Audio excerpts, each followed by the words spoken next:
Visakha steel plant ప్రైవేటీకరణ కాకుండా తన వంతు కృషి చేస్తానన్నారు డిప్యూటీ సీఎం పవన్ కళ్యాణ్.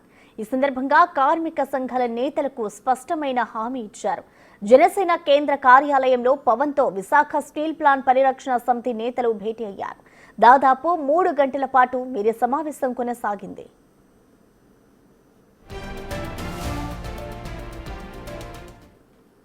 ఈ సమావేశంలో పలు అంశాలను కార్మిక సంఘ నేతలు పవన్ దృష్టికి తీసుకొచ్చారు. వాటిపై పవన్ సైతం సానుకూలంగా స్పందించినట్లు తెలుస్తోంది.